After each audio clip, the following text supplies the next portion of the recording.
You will never, ever in your entire life rule over the people of Tamil Nadu. It cannot be done. It has never been done in 3,000 years. लगातार 3 आम चुनाव में हार के बाद अगर आप भी ये मान चुके थे कि कांग्रेस पार्टी अब समाप्त हो रही है तो शायद आप गलत हैं, क्योंकि उत्तर भारत के विपरीत दक्षिण भारत में कांग्रेस पार्टी बहुत तेज़ी से सफलता हासिल कर रही है। दक्षिण के 5 सबसे बड़े राज्यों में आज 4 राज्यों में कांग्रेस पार्टी और उसके सहयोगी दलों की सरकारें हैं। आखिर दक्षिण भारत की राजनीति उत्तर भारत से इतनी अलग क्यों है, जानते हैं इस वीडियो में। दरअसल कांग्रेस पार्टी की इस जीत की कहानी शुरू होती है साल 2023 में। कर्नाटका, जिसे बीजेपी का दक्षिण का प्रवेश द्वार माना जाता था, वहां कांग्रेस ने 2023 में स्थानीय मुद्दों पर और एंटी इनकम्बेंसी का फ़ायदा उठाकर अपनी सरकार बनाई। बीजेपी को सत्ता से बेदखल करके कांग्रेस ने कर्नाटका में बड़ी जीत हासिल की। इस बड़ी जीत में कांग्रेस के दिग्गज नेता सिद्धरामैया और डी.के. शिवकुमार का बड़ा रोल था। चुनाव के बाद सिद्धरामैया को मुख्यमंत्री और डी.के. शिवकुमार को डिप्टी सीएम बनाया गया। इसके 6 महीने बाद तेलंगाना में बड़ा उलटफेर देखने को मिला। 2014 से राज्य बनने के बाद वहां केसीआर और बीआरएस का एक छत्र राज था, लेकिन रेवंत रेड्डी जो कांग्रेस नेता हैं, उन्होंने आक्रामक अभियान से बीआरएस को सत्ता से बेदखल कर दिया। ये पहली बार था जब तेलंगाना में कांग्रेस ने अपने दम पर सरकार बनाई और कांग्रेस सांसद रेवंत रेड्डी को मुख्यमंत्री बनाया गया था। आने वाले चुनाव नहीं है, ये लड़ाई है।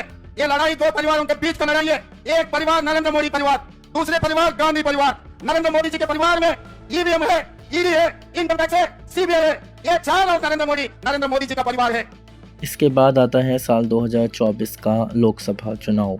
इसमें राहुल गांधी और इंडिया अलायंस ने बीजेपी के खिलाफ ये चुनाव लड़ा। इसमें बीजेपी की सीटें बहुत ज़्यादा कम हो गईं। इसका बड़ा कारण था दक्षिण भारत में इंडिया अलायंस को एक तरफा समर्थन मिलना। दक्षिण भारत की प्रमुख 129 सीटों में से विपक्ष ने तकरीबन 80 सीटें जीतीं। तमिलनाडु, केरला, तेलंगाना और कर्नाटका में इंडिया अलायंस ने बहुत अच्छा प्रदर्शन किया। एकमात्र राज्य आंध्र प्रदेश में बीजेपी ने अपनी alliance partner Telugu Desam party के साथ अच्छा प्रदर्शन किया था। साल 2026 में तमिलनाडु और केरला में चुनाव होने थे। इन चुनाव में सबसे ज़्यादा सफलता कांग्रेस पार्टी को केरला में मिली, जहां उसने तकरीबन 10 साल बाद एलडीएफ सत्ता को बाहर कर दिया और 140 विधानसभा सीटों वाले केरला में 103 सीटें हासिल की। वहीं दक्षिण के सबसे बड़े राज्य यानी तमिलनाडु में कांग्रेस पार्टी ने टीवीके यानी विजय थालापति के साथ मिलकर सरकार बनाई है। इस सरकार में किसी भी पार्टी को बहुमत न होने की वजह से कांग्रेस की स्थिति और भी ज़्यादा अच्छी नजर आती है।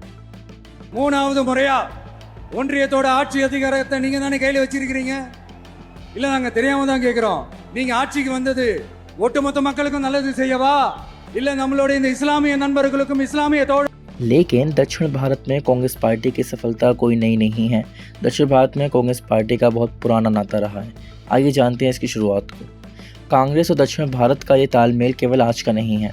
इतिहास गवाह है कि जब जब गांधी परिवार या कांग्रेस उत्तर भारत में भारी संकट में घिरी है, दक्षिण भारत ने हमेशा उनके लिए राजनीतिक रक्षक की भूमिका निभाई है। याद कीजिए, साल 1977 में इमरजेंसी के बाद जब इंदिरा गांधी उत्तर भारत से अपनी सीट हार गई थी, तब 1978 में कर्नाटका की चिकमगलूर सीट से उन्होंने उपचुनाव जीतकर देश की राजनीति में दोबारा कदम रखा था। इसी तरह साल 1999 में जब सोनिया गांधी ने अपना पहला चुनाव लड़ा, तो उन्होंने उत्तर प्रदेश की अमेठी सीट के साथ साथ कर्नाटका की बेल्लारी सीट से भी चुनाव लड़ा, जहां उन्होंने बीजेपी की कद्दावर नेता सुषमा स्वराज को लोकसभा चुनाव हराया था।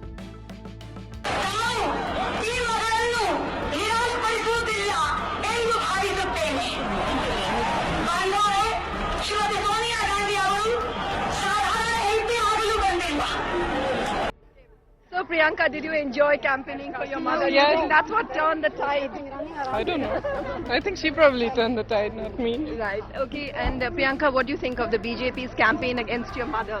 The way they've been going on about the foreign origin bit. I told you yesterday what I thought. But again, दक्षिण भारत में कांग्रेस की सफलता का राज 2019 में भी देखने को मिला। जब राहुल गांधी उत्तर प्रदेश में अमेठी सीट हार गए, तब वो केरला की वायनाड सीट से जीतकर लोकसभा पहुंचे थे।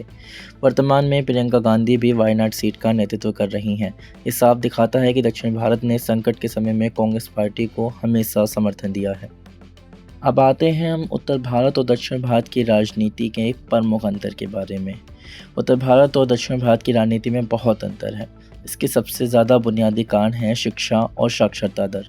जब हम उत्तर भारत के बड़े राज्यों से उत्तर प्रदेश, बिहार, मध्य प्रदेश जैसे राज्यों को देखते हैं और उनकी तुलना दक्षिण के बड़े राज्यों से केरला, तमिलनाडु, कर्नाटका से करते हैं तो हम पाते हैं कि यहाँ की साक्षरता में बहुत अंतर है।